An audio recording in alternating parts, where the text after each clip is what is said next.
ارګ څه وایي افغانانو ته. درنو لیدونکو السلام علیکم، وخت مو بخیر. افغانستان ولسمشر ماڼۍ وایي چې د طالبانو د حقانی شبکې درې غړي انس حقانی، مالی خان او حافظ رشید اوس هم د افغانستان په بند کې دي. د ولسمشر محمد اشرف غنی ویان صدیق صدیقی په خپل ټویټر پاڼه لیکلي دي چې د طالبانو لخوا د شرایطو نه مراعاتېدل د زندانیانو د تبادلې بهیر د ځنډ یو اصلي لامل دی. ټاکل شوی و چې د حقانی شبکې دغه درې غړي د افغان امریکایي پوهنتون له هغه دوه تنو استادانو سره تبادله شوي وای چې د طالبانو بند کې دي. ښاغلي صدیقي لیکلي چې د بندیانو د تبادلې بهیر تر بیا کتنې لاندې دی او د ملي ګټو په ساتلو سره به دا بهیر مخ ته بیایي.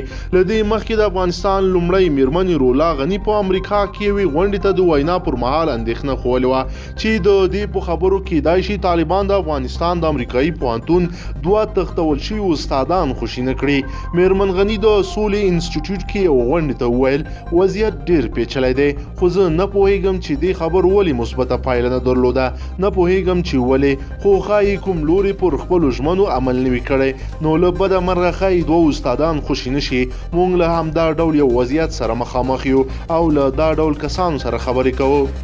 بل لور ته افغان حکومت تر اوسه بګرام زندان ته د حقانی شبکې د مشر سراج الدین حقانی د ورور انس حقانی بیرته لیږلو په تړاو رسما څه نه دي ویلي، خو حکومت ته ځینې نږدې سرچینې وایي دوی هغه شرایط عملي کړي چې د دغه دریو کسانو د خوشي کولو لپاره اعلان کړی و.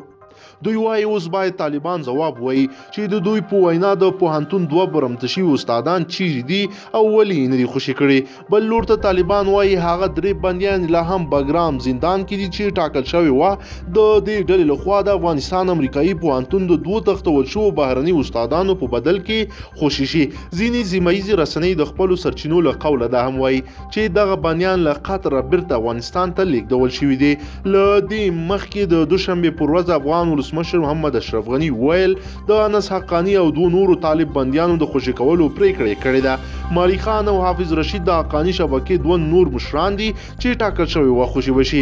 له طالبانو سره د سولې مخامخ خبرو ته لار جوړول او د طالبانو له بند د دوه بهرني وګړو آزادول د دې پریکړې دلیل بلل کیږي.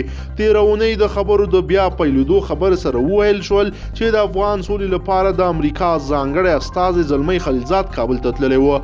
له افغان مشرانو سره د انس حقانی پر خوشي کولو خبرې کوي. ولسمشر غنی ویان په خبرګون کې ویل چې د ښاغلي حقانی خوشي کول ناشونی دی او دا موضوع د حکومت سره کرخه ده.